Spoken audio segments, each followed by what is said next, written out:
Hello everyone, Espanglish Garage here. If you click on this video, you already know what this is about, so let's get to it. When installing the dash cam, there are some key factors that you need to keep in mind. The first one is the location of the dash cam. Then we need to know where we're gonna be running the cables, but let's just begin with the location. It is recommended that you place the dash cam at the center of the windshield, right behind the mirror. Now let me show you how I'm planning on running my cables. And we're gonna go up to the headliner, then to the corner, all the way down, under the dash, and then to the center.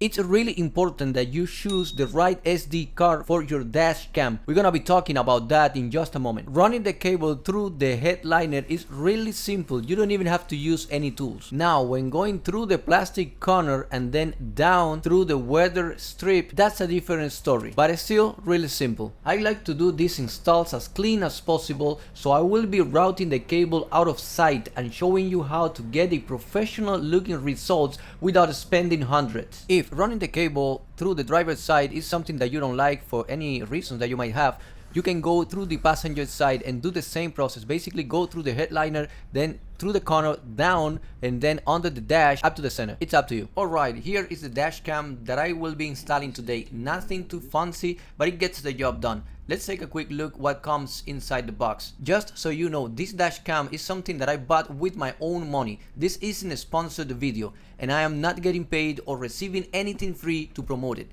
I did a lot of research and chose this particular model because I felt it offered the right balance between quality and price. There are a lot of dash cams out there, from super cheap ones to really high-end models with all the bells and whistles. But at the end of the day, I just wanted something reliable that records clearly, powers on automatically with the ignition, and give me peace of mind while driving. If you're looking for something similar, good video quality, a simple install, and not too hard on the wallet, this might be a good option for you too. Again, I'm just sharing my personal experience as someone who works on cars and drives a lot. I believe in being honest with my viewers, so if this dash cam turns out to be awesome or has any issues, I'll let you know either way. Inside the box, we also are going to find some installation kit, and this plastic pry tool is something that it is really useful, especially if we need to remove any plastic inside our car. Instead of using a screwdriver, it is good if you use this plastic pry tool, so that way you avoid damaging your interior. Now, these clips are super useful if you need to hold the cable. You will see how in a little bit.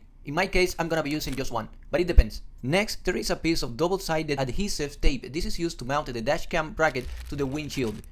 It comes with two of them. We're just gonna be using one. They send two depending on your type of windshield. And these are the brackets that we are gonna be using, where we're gonna be sticking the tape and then this to the windshield and to the camera. This is the power cable that comes with the dash cam. It is pretty long cable, which is great because it will give you plenty of a room to run it around the windshield and tuck it neatly behind the trim, all the way down to the power source, usually your cigarette lighter or 12-volt socket. Before connecting everything, I always recommend doing a quick test before routing everything, just to make sure the camera powers on properly. That way you don't have to undo all your hard work if something isn't working right. Cleaning time. Before mounting the dash cam, I'm going to clean the inside of the windshield using a glass cleaner wipe. This step is actually more important than most people think. If there is any dust, oil from your hands, or even humidity on the glass, the adhesive may not stick properly. This little piece right here is the anti-static film that came with the dash cam. It might look like a just clear sticker, but it actually serves a couple of important purposes. First, it helps reduce anti-static interference between the camera and the windshield, especially if your dash cam has a GPS or Wi-Fi feature. Some vehicles also have a special coating on the glass that can affect signal strength, and it helps with that.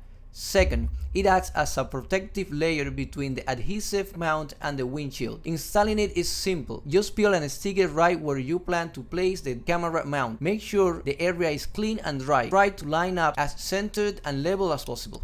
Last thing you want is your camera falling off while you are driving. I'm focusing on the exact spot where the mount is going to go. Right behind the rear view mirror is usually the best place. You want the glass to be completely clean and dry so the double-sided tape can form a strong bond. Now I'm going to apply the double-sided tape to the back of the camera bracket. This is what's going to hold the dash cam firmly in place on the windshield, so make sure to line it up properly. I always press it down evenly to make sure it sticks well to the bracket itself. Don't rush this part. A good solid bond here is key to keeping the camera mounted securely, especially during the hot days or bumpy road. Once it is on, I peel off the backing and get ready to position it on the windshield. right over the anti-static film we installed earlier. But first I like to mount the dash cam to the bracket. This way I will have a better idea when positioning the dash camera on the windshield. Make sure to place the camera in the right position, with the camera itself, with the lens itself pointing to the front. You don't want to make the mistake of placing the camera upside down. Peel the back of the tape and carefully position the dash cam right where you want it to be on the windshield. As a rule of thumb, make sure to leave a gap between the camera and the rear view mirror. Otherwise, you won't be able to detach the camera from the mount. Once you have positioned the dash cam exactly where you want it on the windshield, go ahead and press it firmly against the glass. Apply even pressure for a few seconds to make sure the double-sided tape really bounds with the surface. Alright, now that the camera is mounted securely, it is time to get the power cable ready. I'm starting by plugging the smaller end, usually a mini or micro USB, directly into the dash cam. Make sure it clicks in firmly but gently. You don't want to force it, but you do want to make sure it is fully seated so it doesn't disconnect while driving. From here, we'll start routing the cable neatly along the edge of the windshield and down the side pillar to keep everything clean and out of sight. Now I'm running the cable between the windshield and the headliner, just carefully tucking it in so it's mostly hidden. This part is all about taking your time and being gentle. You don't want to bend the cable too sharply or damage the headliner. Most cars have just enough space here to slide the wire under without needing to remove anything. If you are having trouble, a plastic trim tool like the one that we have included in the installation kit, or even an old credit card, can help you push the cable in without scratching or tearing anything. The goal is to keep everything out of sight, just like a factory install. Clean, simple, and no wires dangling in your view. Now I'm guiding the cable through the corner where the headliner meets the plastic trim near the A-pillar. This area can be a bit tight, so just take your time and work the cable in gently. You want to avoid pinching the wire, especially around any airbags that might be inside the pillar. That's why I'm not removing the trim, just tucking the cable along the edge where it won't interfere with anything but it still stays nice and hidden. A plastic pry tool really comes in handy here, letting you notch the cable into place without damaging the trim or the headliner. Keeping it neat now means not rattling later, and a much cleaner final look. Now I'm running the cable straight down through the weather stripping along the side of the door frame. This is one of the easiest and cleanest way to hide the wire without having to remove any panels. Just gently lift the edge of the rubber seal and tuck the cable underneath. It should slide right in without much resistance. The weather stripping will hold it in place naturally.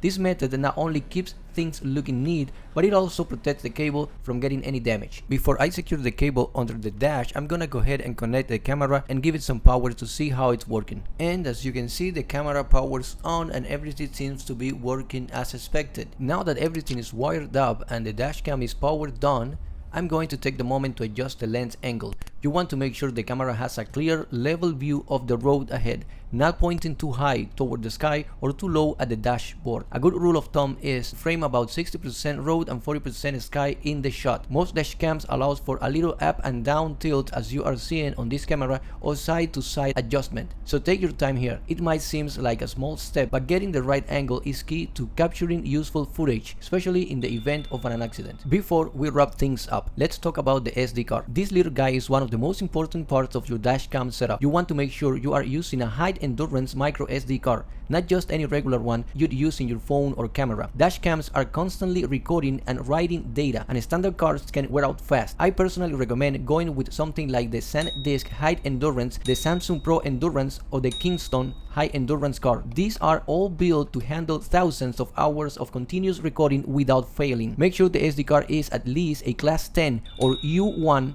or U3 rated. This ensures it can handle full HD or even 4K video without skipping frames. Look for the read speed around 95 to 100 megabytes per second and write speed of at least 30 megabytes per second or higher. This keeps your recording smooth and reliable. For capacity, I recommend at least 64 gigabytes, but 128 or even 256 gigabytes is even better if your camera supports it. That gives you more storage before it starts looping over old footage. Trust me, investing in the right SD card means you won't miss important moments when you need that footage the most.